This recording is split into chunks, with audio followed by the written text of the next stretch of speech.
partido ou posição ideológica, parlamentares de posições opostas, eles se reúnem, seja na televisão, seja em rádio, em programas, exatamente para isso. Para um ficar ofendendo o outro, cada um repercute nas suas redes sociais, cada um tem muitos likes e conseguem elevar o conhecimento público aos seus nomes.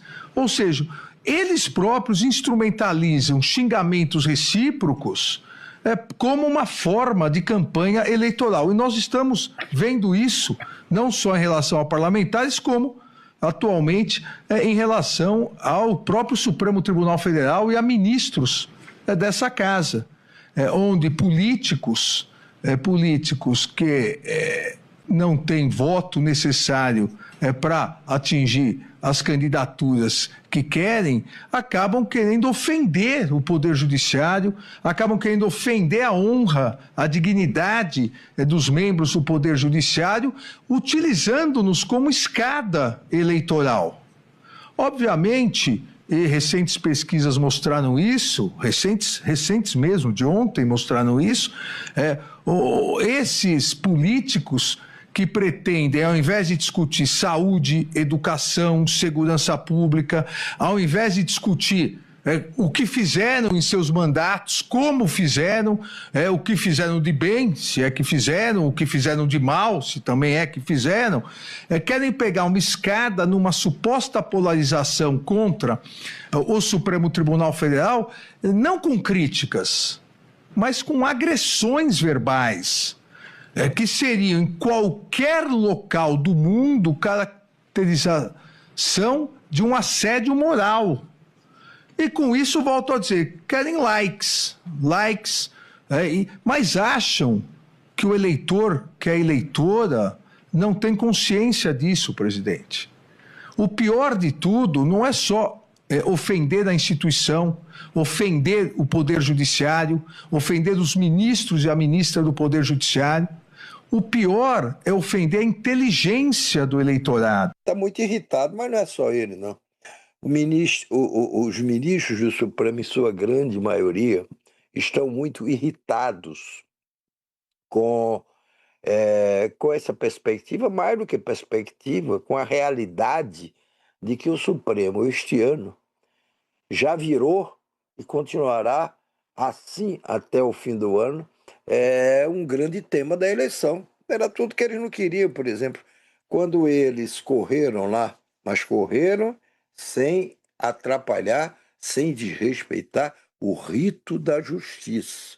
Não cometeram nenhuma ilegalidade. Mas quando eles correram com o julgamento dos golpistas do 8 de janeiro, era porque eles não queriam que aquele julgamento, consumado em 2025, entrasse por esse ano eleitoral, para não refletir em resultados, para não dizer, deixaram o julgamento para o fim, que era para poder impactar as eleições, favorecer esse lado ou aquele outro lado. Não.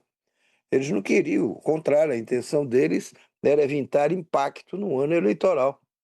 Mas eles não estão conseguindo evitar que o próprio Supremo tenha se transformado num objeto de campanha eleitoral, por decisão da extrema-direita e da direita. A esquerda não está mexendo com o Supremo, não está agredindo o Supremo. Até reconhece e começa a dizer que, olha, como em todas as instituições, como todas as instituições precisam ser atualizadas, reformadas com a passagem do tempo, o Supremo também precisa. Mas mais ou menos a esquerda vai até aí e ponto. A direita não. A direita está querendo usar o Supremo como instrumento de campanha para, à medida em que o desmoraliza ou tenta desmoralizar o Supremo, ela se beneficia e pode faturar politicamente, pode faturar eleitoralmente, pode atrair mais votos com isso. Então vai ser muito difícil você ver alguém realmente de direita, extrema-direita ou de extrema-direita disfarçada, que fica bancando ainda a direita boazinha, vai ser difícil encontrar um candidato de direita, principalmente ao Senado, por exemplo, a deputado federal, que não vai querer tirar proveito desse desgaste do Supremo. E o Esse desgaste do desgaste. Supremo, para quem acompanha, tem a ver principalmente com uma série de comportamentos, ou de atitudes, ou de iniciativas de ministros que não têm caído bem. Ora, é um ministro que tem ligações com o banco do Daniel Vorcar, o Banco Master, que era relator de um processo onde ele mesmo, ministro, poderia ser citado, como acabou sendo citado. Estou falando do Dias Toffoli. Ora, é outro, como o Alexandre de Moraes, cuja esposa é advogada, foi advogada do Master.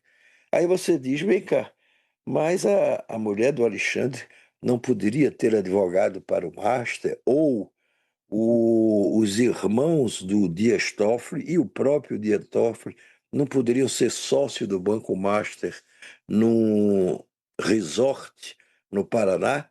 Poderiam, poderiam, não tem lei que proíba. Mas eles não podem, numa situação dessa, vamos dizer, achar que nada os torna suspeitos na hora de examinarem o processo lá dentro do Supremo. Pode, não tem nenhuma lei que diga mulher de ministro de Supremo não pode ser advogada. Deveria haver algum tipo de restrição a isso, se isso é possível ter, alguma restrição, mas não pode você ser juiz de um tribunal e sua mulher advogada de uma das partes num processo que você vai votar e que você vota, a não ser que você mesmo, se diga, não, eu não quero votar. Eu me declaro suspeito e não voto. Mas não tem, essa Tá restrição não existe. cansativo essa perseguição. Na verdade, todo esse Não, ódio mas ao eu não estou STF. falando, mas não era de perseguição que eu estava falando agora. Eu estava falando o seguinte: eu compreendo o desgaste do Supremo. Acho que o Supremo tem que refletir seriamente sobre isso e ver como é que vai enfrentar essa situação. Porque não basta fazer de conta que não tem nada a ver com isso. Não basta. Então tem que ver isso. Agora, é óbvio que, por outro lado, há uma perseguição clara ao Supremo, há um embate claro, proposital com o Supremo, movido pela direita e extrema-direita, que é para poder o quê? Se essa direita e extrema-direita, no próximo ano, formar maioria, principalmente dentro do Senado, poder tentar fazer o impeachment de ministros do Supremo. É isso que ela quer.